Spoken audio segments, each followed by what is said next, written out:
Good afternoon, Doc. How exciting is it to play a prelim on Adelaide Oval, or to coach a team that's playing on Adelaide Oval for the prelim? Yeah, very exciting.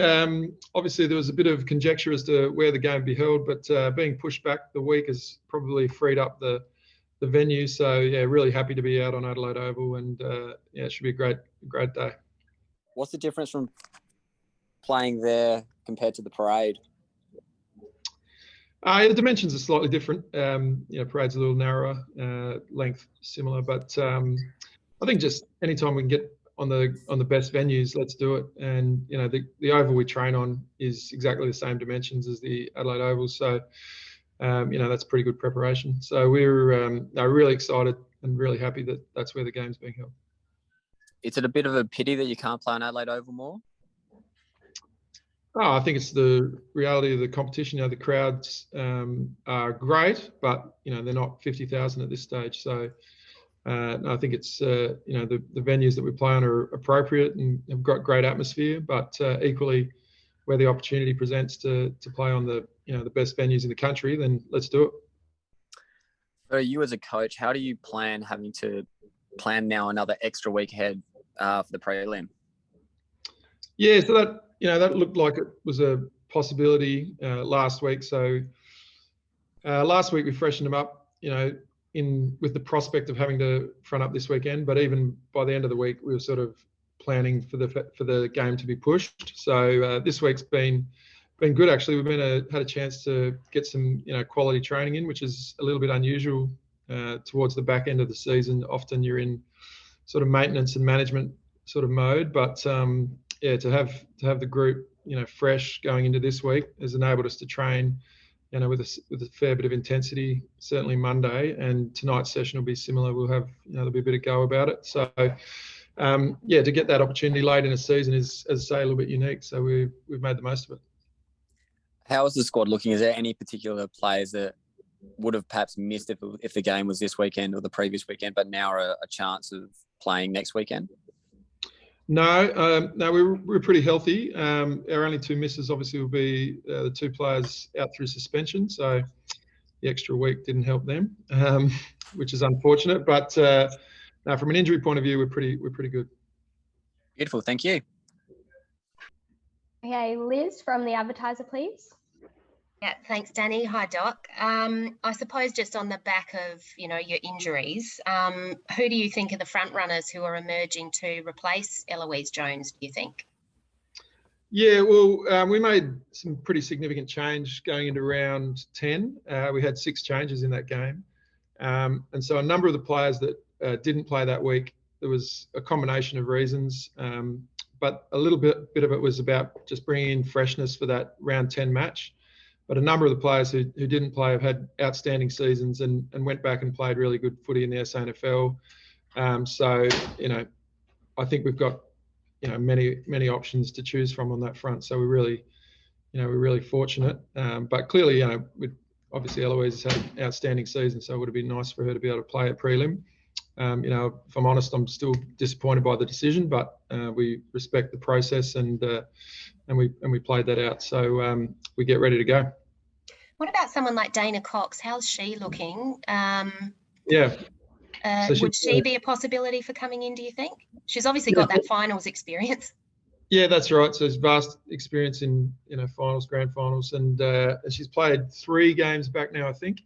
And the last 2 have been pretty solid. She's obviously not probably like for like in terms of wing role.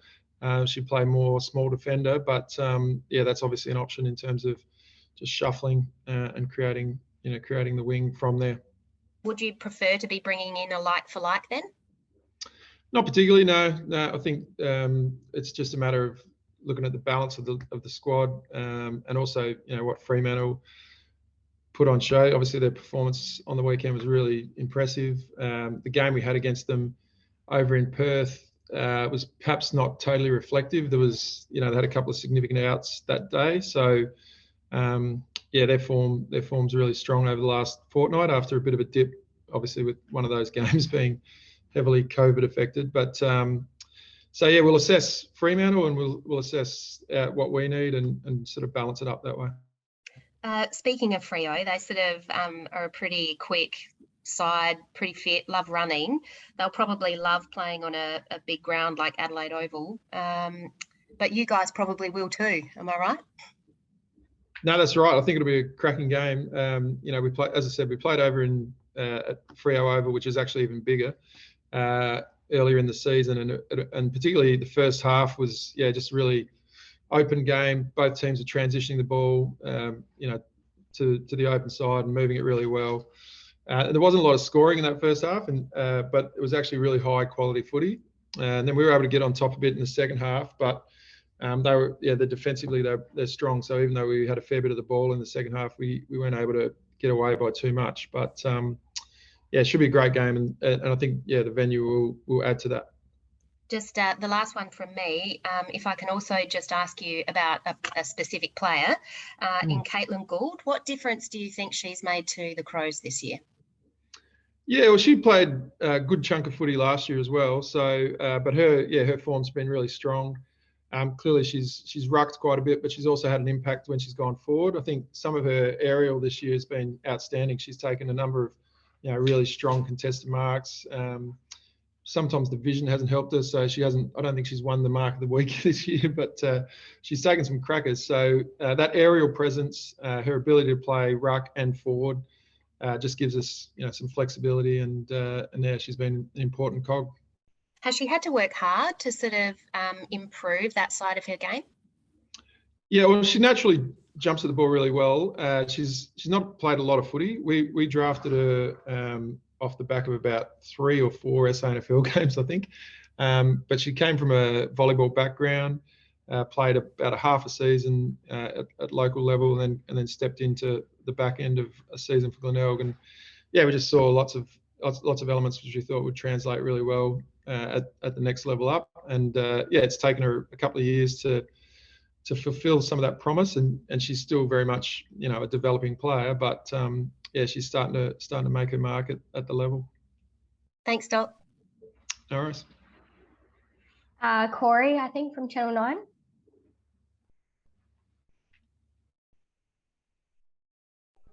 Channel 9, have we got anyone on? No. Lunchtime. Gotta have food. Sarah Black from the AFL. Yeah, just one from me. Everything's pretty much been covered off otherwise. You're obviously having to juggle between, really strong training block and, not burning out your players or anything like that. How, what have sort of been your tactics in this off part of the season? Do you go scratch matches or is it skills intensive? I'm just sort of curious about that. Yeah. So last week we freshened them up a bit. There was both sessions. Well, Monday was a recovery day. Then both sessions we had some sharpness about them, but they were fairly light sessions. This week we've trained really quite solidly, but we haven't really done a match sim as such. We've done some drills which replicate elements of the game, but not a full match sim. Often you can get more intensity out of breakdown drills than actual match sim. The game, as silly as it sounds, the game is sometimes less demanding than some of the training you can do. So our drills have reflected that, and also you've got to factor in the numbers on the track. Obviously, we've only got squads of 30, so therefore if you've got 2 or 3 that aren't available, you can't really do full match sim anyway. So does that answer the question? Or? Yeah, it does. Thank you. Yep, no worries. Theo from Channel 7.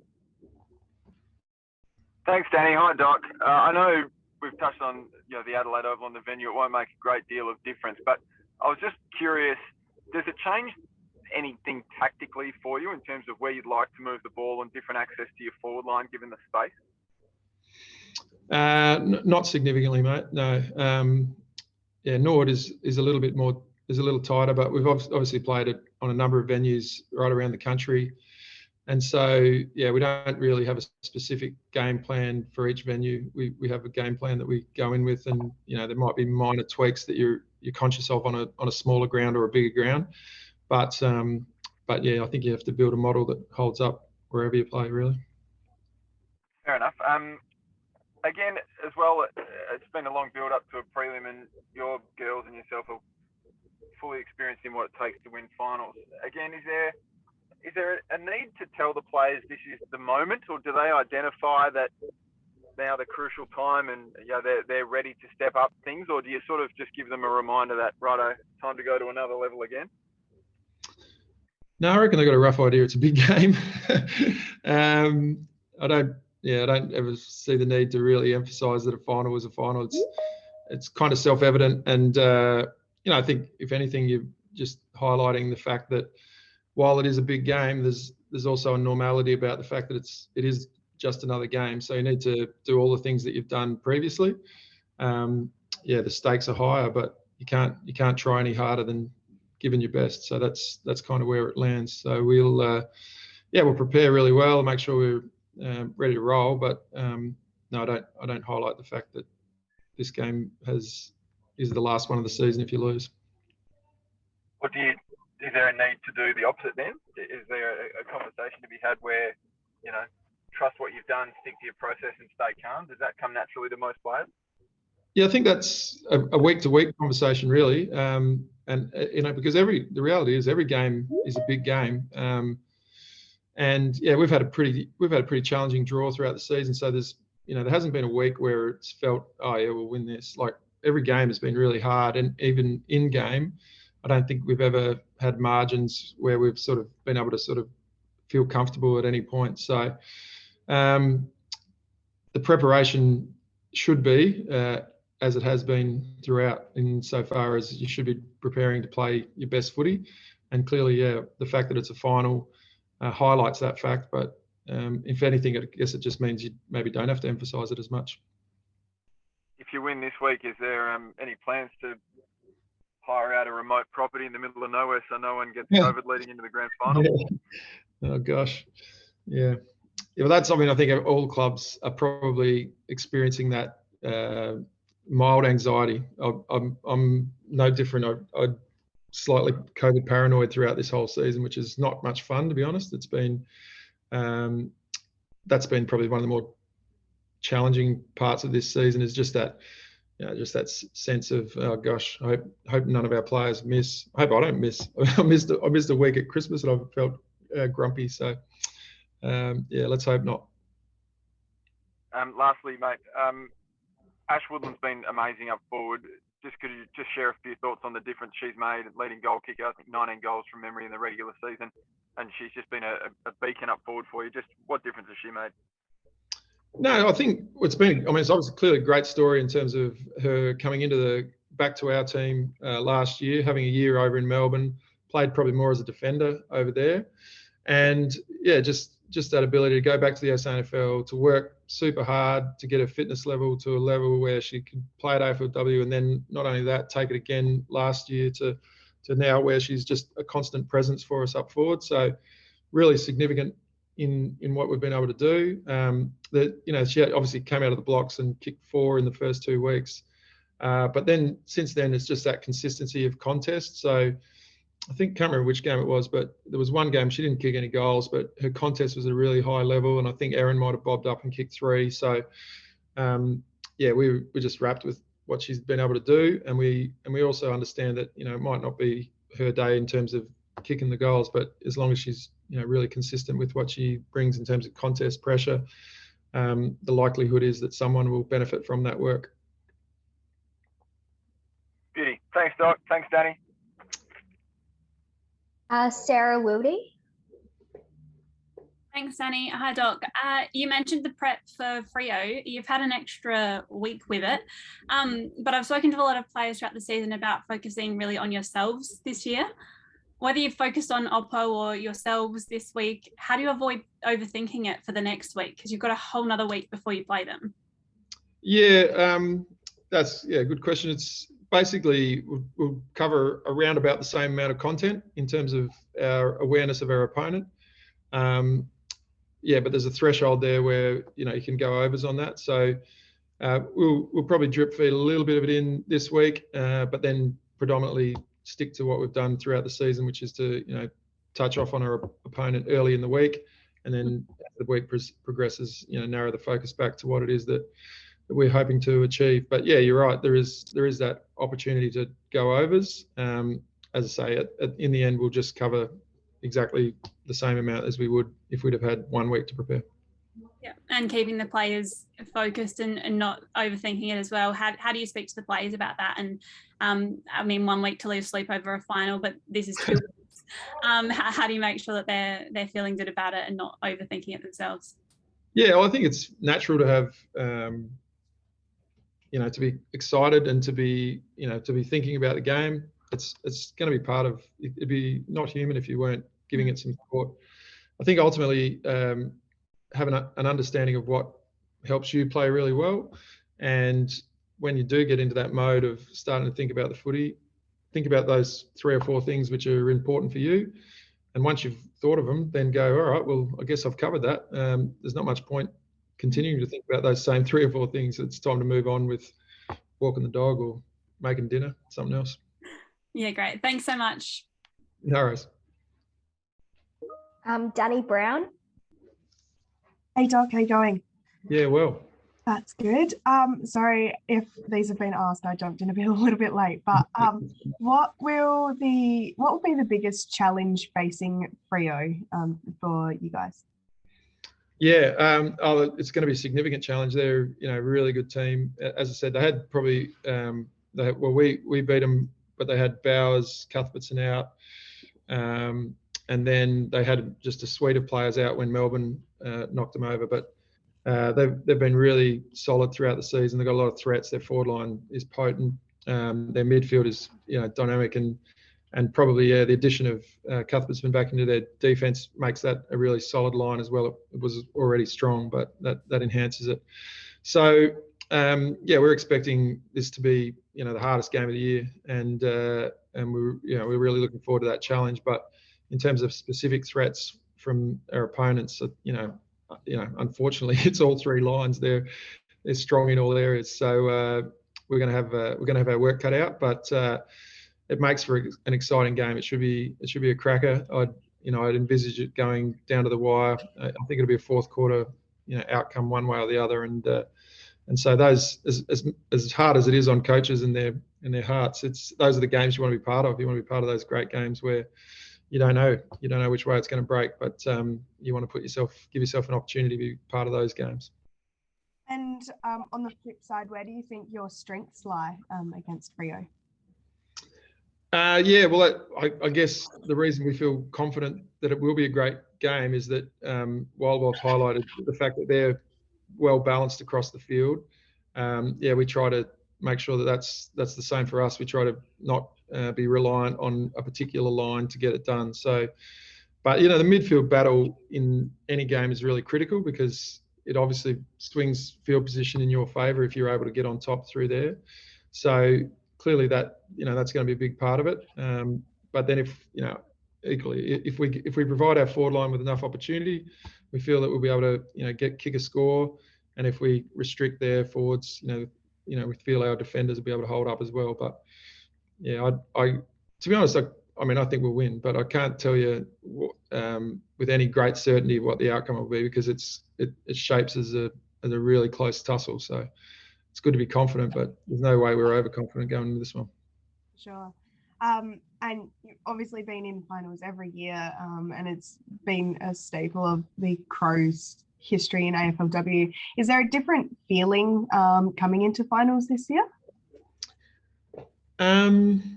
We're not in every year. We have had a couple of gap years, so but we try to be there every year. Absolutely. What does it feel like in comparison? It feels similar, to be honest. It feels exciting, and we're each year the standard of the comp has got better and better and better. So therefore, to be part of the best games of the year in any given year, you kind of feel as though you're getting to play in the best games that have been in terms of AFLW. So it's a really nice part of being involved at this period of the development of the league. It's just genuine excitement to be part of what should be some really good games of footy. Yeah, and today is 5 years since the premiership, inaugural premiership. You are always good with the dates. I like that. Thanks. It's usually because I was there, but this one I was not. This one, do you acknowledge it in any way amongst the group, or is it more of a focus on the present? Yeah, well, I didn't know, so now that I know, I might have to. But it wasn't a plan to acknowledge it. No, not the anniversary of. But yeah, we got obviously it's exciting to reflect on your history, but there's probably some bigger fish to fry at the moment. Rather than we'll worry about that down the track, I reckon. Sure. And last one, what are the plans for this weekend? You obviously don't have a game. Will you get together and watch the other final, or how do you go about this weekend? No plan to get together formally. Yeah, we'll train hard tonight. Our structure throughout the year is pretty standard. We try to stick to that throughout. So Monday, Wednesday, Friday, and as it turns out, this weekend we get to have a weekend off. So we'll give the players the opportunity to freshen up again and then get ready into next week, which will be good. Awesome, thank you. All right. Ethan, we've still got a couple more to go. Doc, Ethan.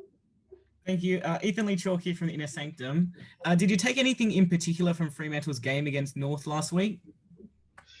Oh, they played, they were super impressive. Spread of goal kickers obviously has been highlighted a little bit. The way that they moved the ball and the way they, centralised it late. But yeah, we've had a decent look at that. We've had a quick look at last time. As I said, last time was, maybe not exactly what we'll see this time around. So you take a few things out, but as I think we mentioned on one of the earlier questions, we'll essentially consolidate that down into about the same amount of information as we would in any other game, and because in the end there's a threshold of retention whereby there's only so much you can absorb about your opponent, and really then it becomes coming back to what are we going to do about that. One more quick question. What kind of lift does Chelsea Randall provide the team coming back from injury? Yeah, I thought it was really significant for her to be able to get through the game against the Saints. And obviously it's been a challenging season for her, frustrating season. Her pre-season was outstanding. She was dominating on the track. And then, she just hasn't, I think she's played 3.5 games. So, well, not even that probably, out of the 10. So it was... really disappointing in terms of the volume of footy she's been able to get in, but getting back in for that last round, I think gives her a lot of confidence. And clearly, we're a better team when she's in the team. So, she played predominantly through the half-back line and just gave us a bit of stability there. But, throughout my time, she's been able to play some other roles for us as well. So having her back in the team not only provides us with great leadership, some stability to be back, but also a little bit of flexibility as well. So we'll see where that might land over the coming fortnight. Awesome. Thank you so much for your time, and good luck against the Dockers. Thanks, mate.